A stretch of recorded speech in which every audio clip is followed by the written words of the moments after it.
بسم اللہ الرحمن الرحیم۔ السلام علیکم ورحمۃ اللہ وبرکاتہ۔ امید ہے آپ خیریت سے ہوں گے۔ جھارکھنڈ فیلڈ ورکر کے حوالے سے ہم لوگ ان دنوں ملاقات کر رہے ہیں۔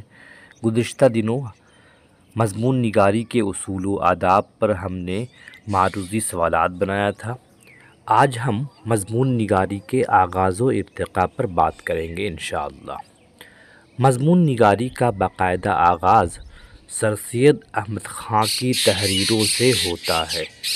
انہوں نے انگریزی زبان کے نامور مضمون نگاروں کے طرز کی تقلید کی کوشش کی، یعنی انہوں نے جو مضامین لکھنے کا آغاز کیا وہ انگریزی ادب کے جو جانے مانے مضمون نگار تھے، ایسے رائٹرز تھے، ان سے متاثر ہو کر لکھنا شروع کیا، اور انہوں نے اپنے رسالہ تہذیب الاخلاق کے ذریعے اس صنف کو پروان چڑھایا۔ تہذیب الاخلاق ایک رسالہ تھا جسے علی گڑھ سے سر سید احمد خان نے جاری کیا تھا تاکہ اس میں مضامین لکھ کر قوم کی اصلاح کی جا سکے۔ سر سید نے 3 طرح کے مضامین لکھے۔ نمبر 1 خالص مذہبی اور دینی مضامین، نمبر 2 سیاسی مضامین، اور نمبر 3 اصلاح اخلاق اور معاشرت سے متعلق مضامین۔ مطلب مذہب سے متعلق جو مذہبی چیزیں تھیں ان پر مضامین لکھے، اور دینی مضامین لکھے۔ نمبر 2 سیاسی پولیٹیکل مضامین لکھے، اور نمبر 3 جس سے ایسا ادب جس سے اصلاح کا کام لیا جا سکے، سماج میں بھلائی کا کام لیا جا سکے، اس طرح کے مضامین لکھے۔ سر سید نے سارے مضامین کو باقاعدہ ایسے کا نام تو نہیں دیا جا سکتا، ایسے مطلب مضمون، مگر زیادہ تر مضامین کی تعداد ایسی ہے جنہیں اس صنف میں شامل کیا جا سکتا ہے، جیسے تعصب ہے، تعلیم و تربیت ہے، کاہلی ہے، خوشامد ہے، بحث و تکرار ہے، اپنی مدد آپ ہے، امید کی خوشی ہے، رسم و رواج کے نقصانات ہیں، عورتوں کے حقوق ہے، خود غرضی ہے، اور قومی ہمدردی وغیرہ مضامین میں اختصار اور مرکزی خیال قدر مشترک ہے، جو ایک باقاعدہ مضمون نگار کے بنیادی اوصاف ہیں۔ یعنی اوپر جو نام لیے گئے وہ تمام نام سر سید احمد خان کے اہم مضمون میں شامل ہوتے ہیں، ان کے نام ضرور یاد کر لیجئے گا۔ سر سید کے مضامین میں بعض کمزوریاں بھی پائی جاتی ہیں، ان میں علمی اور اصلاحی معلومات کی بھرمار ہوتی ہے۔ اکثر مضامین میں اس کی حیثیت معلم اخلاق کی ہوتی ہے، جو اخلاق کو سدھارنے کا کام ہوتا ہے، جو ادیب کا کام نہیں ہوتا ہے۔ ادیب اشارے کرے گا، آپ کو بتائے گا نہیں۔ ان کے مضامین میں جو فلسفہ اخلاق پیش ہوا ہے، اس کی مضامین میں تصورات اور معقولات کا جذبہ خوشنما اور دلچسپ تصویروں کو بگاڑ دیتا ہے۔ وہ زندگی کے خیال انگیز اور دلچسپ مناظر کم پیش کرتے ہیں۔ ان کمزوریوں کے باوجود اردو کے اولین مضمون نگار بہرحال ضرور ہیں۔ انہوں نے اپنے پرچے تہذیب الاخلاق کے ذریعے ویسے ہی خدمات انجام دی جیسے برطانیہ میں اسٹیل ایڈیشن اور ٹیٹلر کے ذریعے انجام دی گئی تھی۔ سر سید کی علی گڑھ تحریک اردو کی پہلی تحریک تھی جس نے ذہنی انقلاب برپا کر دیا۔ یہی تحریک تھی جس نے اردو ادب کو، جو شاعری تک محدود تھی، نثر نگاری سے باقاعدہ متعارف کرایا اور اس کا دائرہ وسیع کیا۔ سوانح نگاری، مضمون نگاری، انشائیہ نگاری، ناول نگاری، تاریخ، تنقید، الغرض اردو زبان و ادب کی ہر صنف پروان چڑھنے لگی۔ سر سید احمد خان سے قبل کلکتہ میں فورٹ ولیم کالج، غالب کے خطوط اور دہلی کالج کے نثر نگار رام چندر کے ذریعے منظر عام پر یہ چیزیں آسان نثر کی روایت وجود میں آ چکی تھی۔ 3 نام ہے: فورٹ ولیم کالج جہاں باغ و بہار لکھی گئی تھی داستان اور دوسری کئی اہم کتابیں، پھر غالب نے خطوط لکھنے کا آغاز کر دیا تھا، اور نمبر 3 ماسٹر رام چند یعنی دلی کالج کی خدمات بھی اس حوالے سے بہت اہم ہیں، اور چوتھا نام ہو گیا سر سید احمد خان۔ سر سید نے اپنی تصانیف اور مضامین کے ذریعے عبارت آرائی سے گریز کر کے نثر میں سلاست یعنی صاف اور صراحت کی راہ ہموار کی۔ ان شائعوں کے علاوہ سنجیدہ علمی اور بحث طلب نثر دیکھنے کو ملتی ہے ان کے یہاں۔ سر سید کے مضامین ان کے تہذیبی اور تاریخی شعور کے آئینہ دار ہیں۔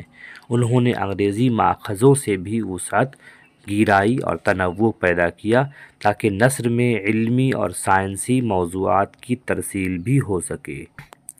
سر سید نے تہذیب الاخلاق کے ذریعے مضمون نگاری کی وسعت دی اور اس میں تنوع پیدا کیا۔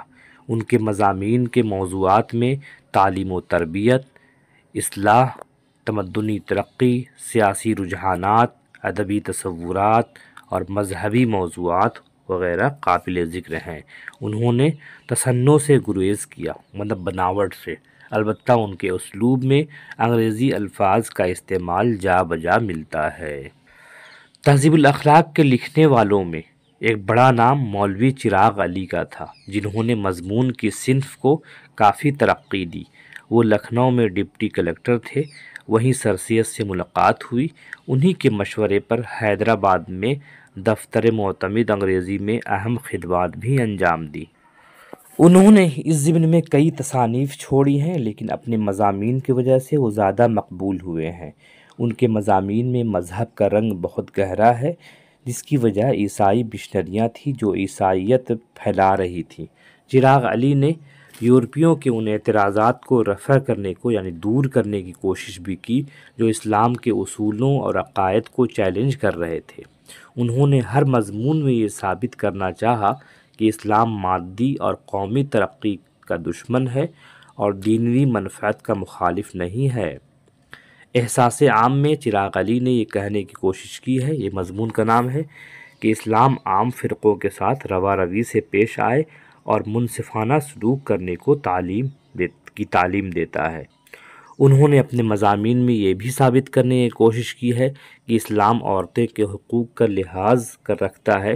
ولیم میور اور اسپرنگر کی اس غلط فہمی کا ازالہ کرنے میں مولوی چراغ علی نے کافی اہم خدمات انجام دی ہیں۔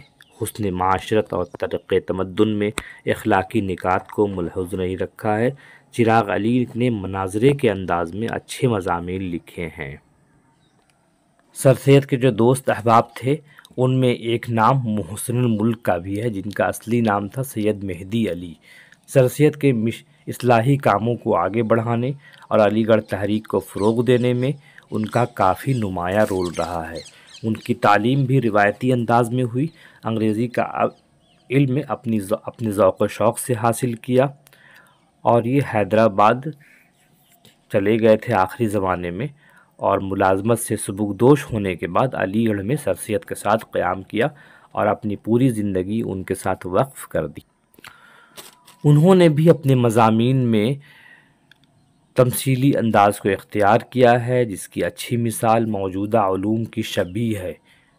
ایک مضمون کا نام ہے۔ ان کا طرز اسلوب پرجوش، رواں، بے ساختہ اور مدلل ہوتا ہے۔ شبلی ان کے طرز بیان کے بارے میں لکھتے ہیں۔